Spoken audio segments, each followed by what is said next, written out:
All right, this was B class number 6. We did jump Charleston to start. Jump Charleston, we did 4 of them. It looks like this. 1, 2, 3, 4, 5, and 7, 8. 1, 2, 3, 4, 5. Switch step. 1, 2, 3, 4, 5, 7, 8. 1, 2, 3, 4, 5, 7, 8. We talked about how 5, 6, you are back. 1, 2, 3, 4.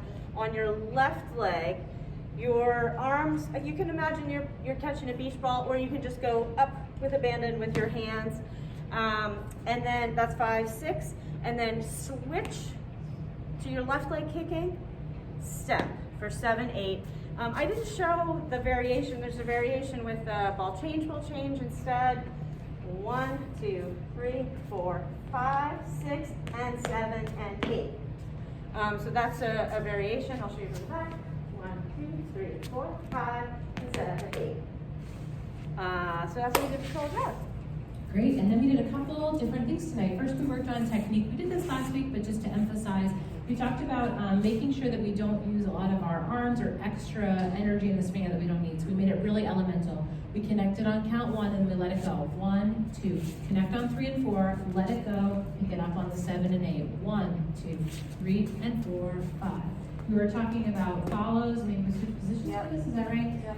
Avoiding the claw or sort of grabbing onto your lead. You can just keep your arm, and this really will show. 1, 2, 3, and 4. Jen's just super neutral there. She's not trying to reach up or anything. She doesn't even really, we don't need this connection to make the swing out happen at all, but she's just keeping it right down there. 5, 6, 7, 8. That was the idea. If you find that your swing out is getting, like especially leads, if you find that you're over leading the swing out, practice this idea of just letting go and just connecting on the 1, 3, and 4, 7, and 8, letting go the rest of the time. Then we did swivels tonight. So this idea of adding on a little twist to the count 1 and 2 of your swing out follows, talking about is not just like a visual thing to make it look good. It should feel really good and part of your swing out. So we talked about doing your swivel as if someone has punched you in the gut right here. It kind of centers your swivel around your center, which is where you want you to dance, where you will want to dance from. We do a twist, twist, twist, twist. 1, 2. When you practice this at home or wherever, you can keep the right hand out really neutral. You don't want to twist the right hand with your twist. You just want to keep it neutral since you'll be connected with your partner. We have leads do neutral swing out, so follows good practice this. You want to do it from there maybe?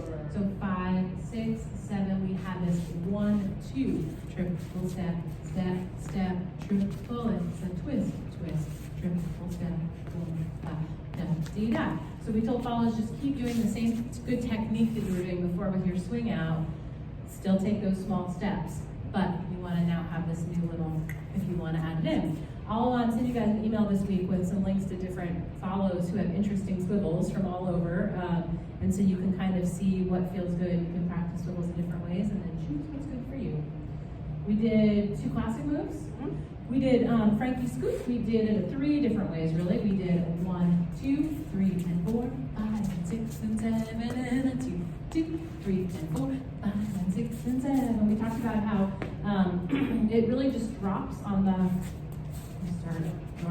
scoot that way.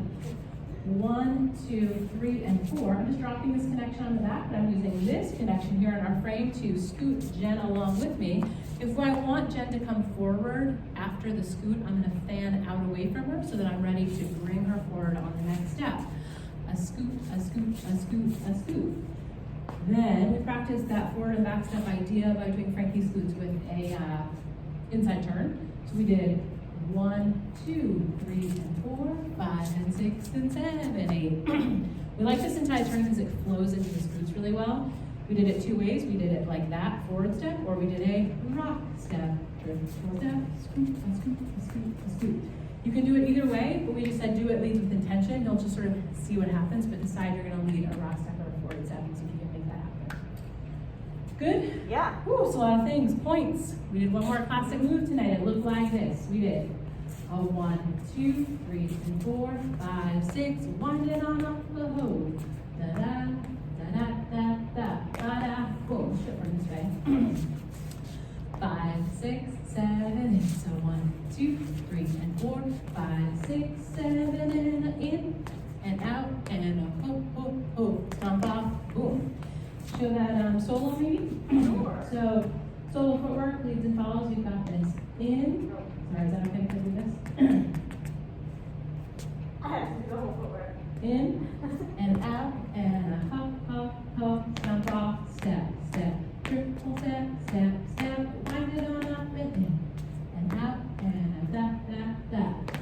Another classic Frankie Manning Yep. move. We did mention that follows are not going to know this is happening except for the visual of the lead's arm doing that thing, and so you're not going to necessarily get it on the 7, but you might get it on the 8, and then you'll definitely know that those points are happening. It's a little like the mini dip that way. You know the mini dip, whenever you do rock, step, down, and you just know it's going to be a mini dip. It's kind of like this with the points. Yeah. As soon as you see that arm going around, you Yeah. think, I know this. That was it. That's You guys did a it. great job tonight.